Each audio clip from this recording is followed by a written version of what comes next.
Hello everyone, আমি প্রিয়াঙ্কা দে টাউটিটা। এখন যে টপিকটা নিয়ে কথা বলবো সেটা হচ্ছে লোহার বালতি বলি বা সোনার একটা আংটি বলি, সোনার গয়না বলি, রূপোর গয়না বলি, মাটির একটা কলসি বলি, মাটির জিনিস বলি। তো এসব বস্তু নিয়ে কথাটা বলবো। প্রথম কথা, লোহা নিয়ে বেশি ভালো বোঝানো যাবে, কারণ লোহা যখন র অবস্থায় থাকে, লোহা, মাটি, সোনা, রূপা সবই র অবস্থায় থাকে। তো তারা যতক্ষণ র অবস্থায় থাকে তখন কি মানুষ সেটাকে ইউজ করতে পারে? পারে না। র জিনিস নিয়ে মানুষ করবেটা কি? যখন সেটাকে পেটিয়ে পেটিয়ে পুড়িয়ে জলে ডুবিয়ে যতক্ষণ না পর্যন্ত একটা আকারে তৈরি করছে, কর্মকার বলো বা যেই বলো, সোনার যে কাজ করে সোনারু বলো, মাটির যে কাজ করে, সেটাকে একটা আকার দিচ্ছে, ততক্ষণ কিন্তু মানুষ সেটাকে ইউজ করে না। মানুষ সেটাকে টাকা দিয়ে কিনে ঘরেও নিয়ে আসে না।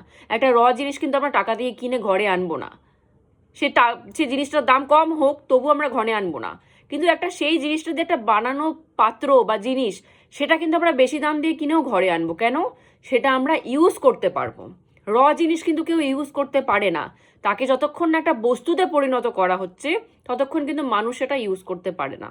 কিন্তু সেই র জিনিসটা যদি বলে আমাকে পিটিও না, আমাকে জলে ডুবিও না, আমাকে আগুনে ডুবিও, মানে আগুনে পুড়িও না, তাহলে কি সেই র জিনিসটা বস্তুতে পরিণত হতে পারবে? পারবে না।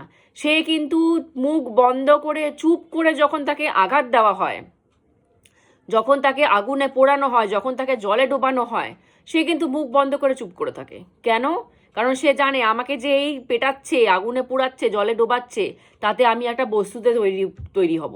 একটা বস্তুতে তৈরি হলে তখনই আমি মানুষের কাজে আসবো, না হলে মানুষ আমাকে কাজে লাগাবে না। সে এটা জানে। ওই জন্য সে যখন আঘাত মারা হয় তখন সে চুপ করে থাকে। তো সেম জিনিস অ্যাপ্লাই হয় আমাদের লাইফে। যখন আমাদের লাইফে দুঃখ আসে, আমাদেরকে আঘাত করে, হিট করে, তখন যদি আমরা বলি না না না আমি এটা নিতে পারবো না, আমি এটা সহ্য করতে পারবো না, আমার কাছে দুঃখ এসো না, আমি হ্যান্ডেল করতে পারবো না, তখন তুমি নেক্সট লেভেলে যেতে পারবে না। তখন তুমি শক্ত হবে না। ঠাকুর কাউকে দুঃখ দিচ্ছে, পেটাচ্ছে, আগুনে পুড়াচ্ছে, জলে ডোবাচ্ছে, মানে তোমাকে দিয়ে কিছু কার্য করাবে, তুমি নতুন কিছু তৈরি হবা। এটা সহ্য করে নেওয়ার পরে তুমি একটা নতুন ফর্মে চলে আসবা। তো যদি এটা সহ্য করতে না পারো দুঃখটাকে, তাহলে নতুন ফর্মে তুমি আসবা না। ঠাকুর, প্রথম কথা, মানুষে অনেক রকমের কাজ করে, ডাক্তার, ইঞ্জিনিয়ার, টিচার, শিক্ষক, আইপিএস অফিসার, সরকারি চাকরি, বিজনেসম্যান, একটা মুদিখানার দোকানে, প্রচুর রকমের কাজ কিন্তু দুনিয়াতে আছে। কিন্তু ঠাকুরের কাজ করা, মানুষের সেবা করা, ঠাকুরের কাজ করা, এটা কিন্তু সবাই করে না, সবার দ্বারা হয়ও না এই জিনিসটা। এটা কিন্তু ঠাকুর যতক্ষণ যাকে পারমিশন না দিবে যে এই মানুষটা আমার কাজে লাগবে, ততক্ষণ কিন্তু সে করতে পারবে না। প্রচুর বিজনেস আছে, প্রচুর জব আছে, মানুষ যে কিছু করতে পারে, কিন্তু এই একটা প্রফেশন, স্পিরিচুয়ালিটি, এই প্রফেশনটা কিন্তু মানুষ নিজের ইচ্ছায় চুজ করে না। যতক্ষণ না সে তোমাকে ডাকবে, সে তোমাকে চুজ করবে যে তুমি আসো, তুমি আমার কাজ করো, আমার হয়ে মানুষের সেবা করো, মানুষের কাজ করো, ততক্ষণ কিন্তু কেউ এই লাইনে আসতে পারে না। অনেকে আছে বলে আমি স্পিরিচুয়ালিটি মানি না, আমি আধ্যাত্মিকতা মানি না, আমি ঠাকুর ঠাকুর মানি না। আরে বাবা, তোমাকে ঠাকুর চাচ্ছে না, এই জন্য তুমি মানো না। তোমাকে ঠাকুরের দরকার নেই, তোমাকে অতটা প্রয়োজনই মনে করেনি ঠাকুর, ওই জন্য তুমি এগুলো কথা বলতে পারছো। মানুষের অতটা ক্ষমতাই নেই যে কেউ নিজের ইচ্ছে স্পিরিচুয়াল লাইনে ঢুকবে। এই লাইনটাই এরকম, এটাতে কেউ নিজের ইচ্ছে ঢুকতে পারে না, সহজ না এই লাইনটা। অন্যান্য যত রাজ্যের কর্ম আছে, বিজনেস আছে, মানুষ ওরা নিজে ইচ্ছা করতে পারে, বাট স্পিরিচুয়াল লাইনে মানুষ নিজে ইচ্ছে ঢুকতে পারে না। তাকে আনা হয় টেনে জোর করে, তাকে পিটিয়ে পিটিয়ে জোর করে টেনে আনা হয়। ঠাকুর চুজ করে যে এই মানুষগুলা দিয়ে আমার কাজ করাবো, তখনই তাকে আগুনে পুরানো হয়, রোদে জ্বলানো হয়, পিটানো হয়, যে সে একটা নতুন ফর্মে তৈরি হবে।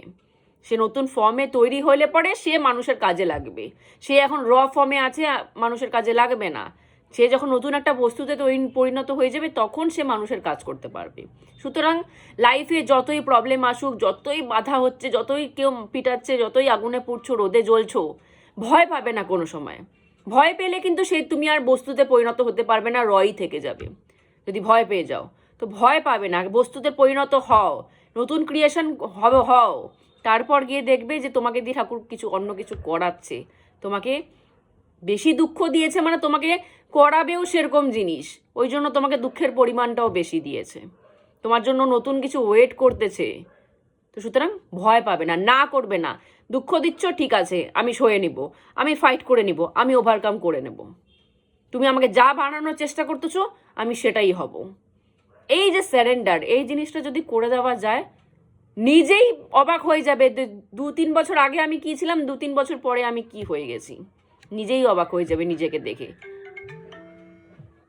তো আজকের মতো এখানেই স্টপ করছি। জয় গুরু।